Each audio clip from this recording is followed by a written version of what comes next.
¿Por qué Israel y Gaza están en guerra?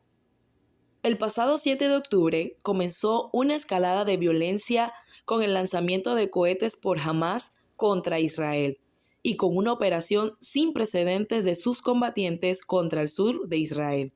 Por su parte, Israel respondió bombardeando cientos de objetivos a la Franja de Gaza. Amnistía Internacional ha recordado que atacar deliberadamente a civiles, llevar a cabo ataques desproporcionados o ataques indiscriminados que causan la muerte o hieren a civiles son crímenes de guerra. Bienvenidos a Actualizaciones de las Estrellas. Te recomiendo quedarte hasta el final del video si quieres saber más de esta noticia. Pero antes de continuar, me gustaría que le des like al video, te suscribas a mi canal y actives la campanita de notificaciones para no perderte mis próximos videos. Sin más que decir, comencemos.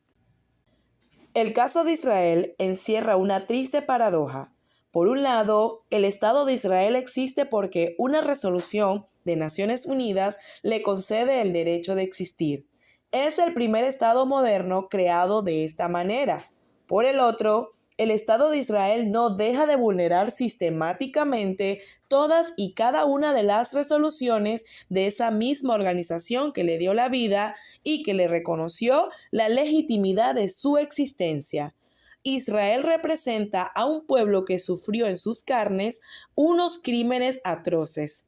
Años después, es responsable de vulneraciones constantes del derecho internacional y de un sometimiento, represión y opresión constitutivos de crímenes de guerra contra otro pueblo marginado y repudiado, el palestino.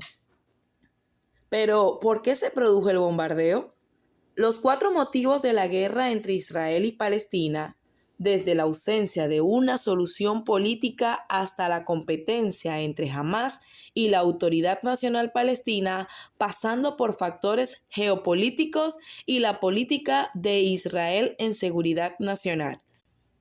El primero, de índole estructural. Se vincula a la ausencia de una solución política soberana respecto a la población palestina, que se encuentra sojuzgada y dividida entre la Franja de Gaza al sudoeste y Cisjordania al este. La franja está cuasi situada y Cisjordania sufre una ocupación militar, junto al robo permanente de sus territorios y reservas de agua por parte de colonos judíos supremacistas. El segundo factor se relaciona con los movimientos geopolíticos del mundo árabe, que en forma progresiva dejan de lado la causa de la soberanía palestina, restringiendo la presión sobre Israel para contribuir a una solución política. Esta situación genera un creciente aislamiento de las dos representaciones políticas. Tanto Hamas como la Autoridad Nacional Palestina vienen advirtiendo de esta situación, sobre todo luego de las conversaciones de tenor diplomático llevadas a cabo entre funcionarios de Arabia Saudita e Israel. La iniciativa militar de Hamas pretende limitar esa convergencia y obligar a los gobiernos islámicos y árabes a alinearse de forma unívoca con el derecho a la autodeterminación y el establecimiento de un Estado de pleno derecho. Hamas versus Autoridad Nacional Palestina. El tercer elemento causal se inscribe en la competencia entre la Autoridad Nacional Palestina y Hamas. Estos últimos buscan, a través de acciones militares, obtener el liderazgo y constituirse en el único referente tanto de Gaza como Cisjordania.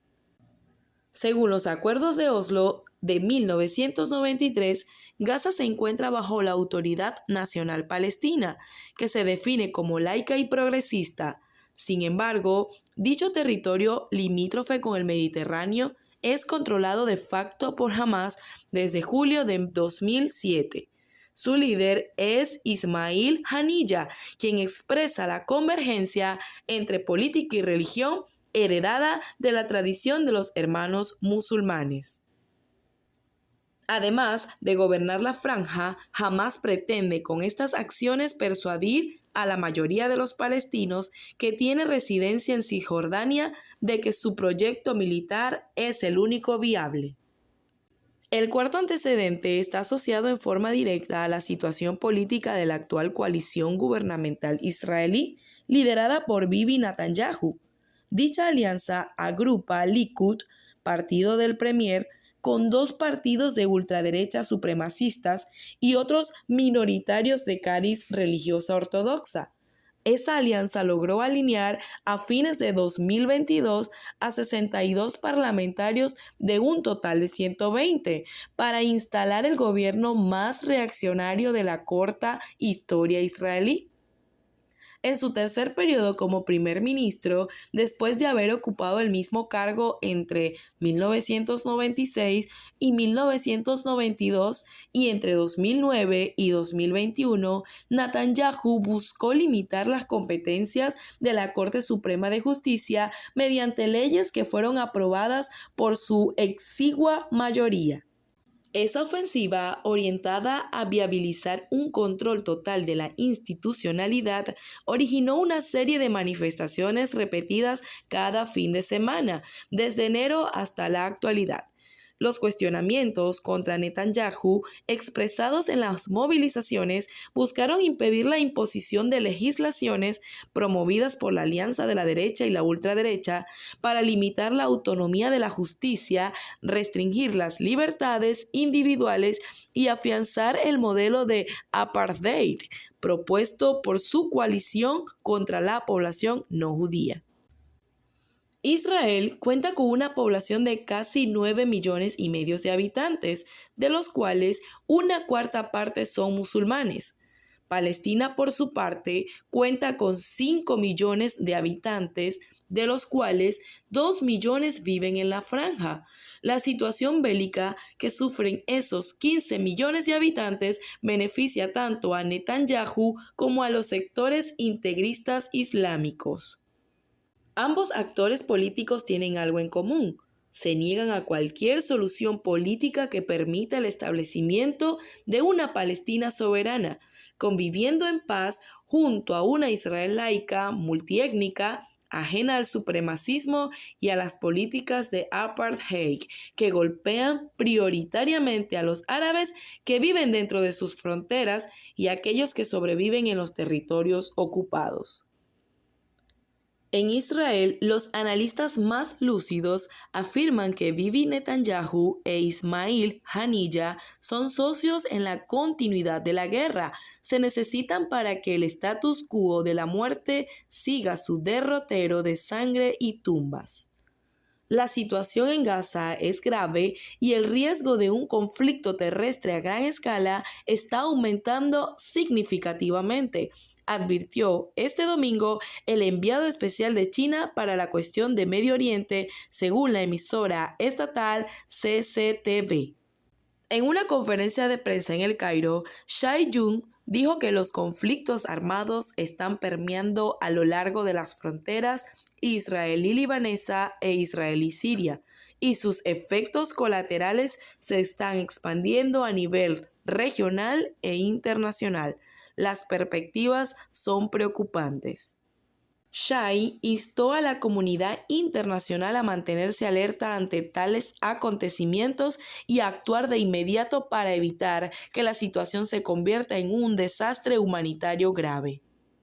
China seguirá proporcionando ayuda humanitaria de emergencia a los palestinos a través de las Naciones Unidas y canales bilaterales, prometió Shai, sin especificar qué ayuda ya se ha proporcionado.